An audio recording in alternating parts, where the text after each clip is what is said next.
வீட்டுல எல்லாரும் உட்காந்துட்டு. ஏமா யார்மா நீ எங்க வீட்டுல வந்து கத்திக்கிட்டு இருக்க? பிள்ளை தனியா வெடி வெடிச்சிட்டு இருக்கு, நீங்க என்னமா பண்ணிட்டு இருக்கீங்க?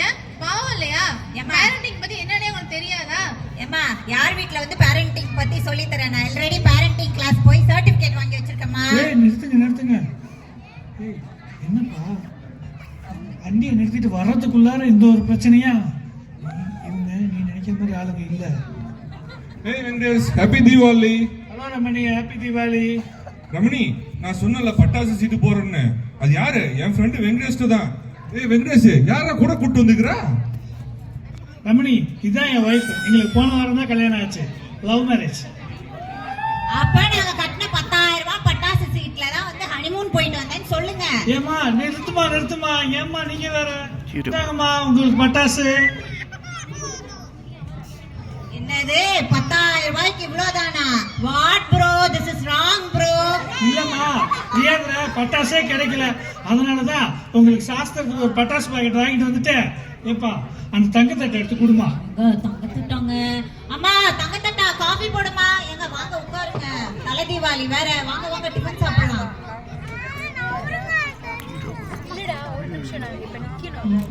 ரமணி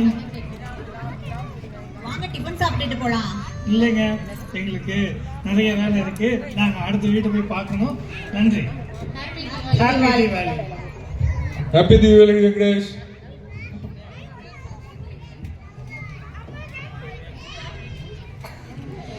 ஏண்டி ரமணி, நீ தங்க தட்டுல ஸ்வீட்ஸ் வச்சு சாப்பிடலான் இருந்தேன், இல்ல பூந்தி கூட வச்சு சாப்பிட முடியாத தெரியுது. 10,000 ரூபாய்க்கு அப்புறம் இந்ததான் வரும்.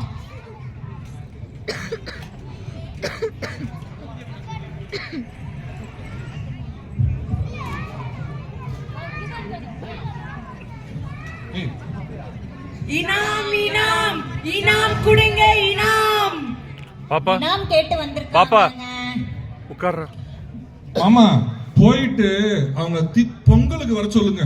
ஆல்ரெடி அவங்க போன பொங்கலுக்கு வந்தப்பயே தீபாவளிக்கு தரேன்னு சொல்லி அனுப்பிச்சிட்டோம். கார்பரேஷன்ல இருந்து முனிசிபாலிட்டி வரைக்கும் எல்லாரும் வந்திருக்காங்க. டேப் ரெக்கார்டரை போட்டு காமிக்கிறாங்க. அட கொடுங்க மாப்பிள்ள, காசை கொடுங்க. நீங்க ஏன் தான் இந்த தீபாவளி வருதோ? ஏங்க 500 ரூபாய் தானே, விடுங்க. ஏமாப்பிள்ள இவ்வளவு சோகமா இருக்கீங்க? தீபாவளின்னு இருந்தா எல்லாமே இருக்கதா செய்யும்.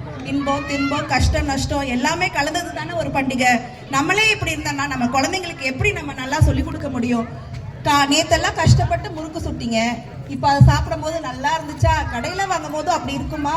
அதே மாதிரி நேற்று சுற்றி துணி வாங்கிட்டு வந்தீங்க, இப்போ போட்டிருக்கும் போது எவ்வளோ சூப்பராக இருக்கு. அப்படிதான்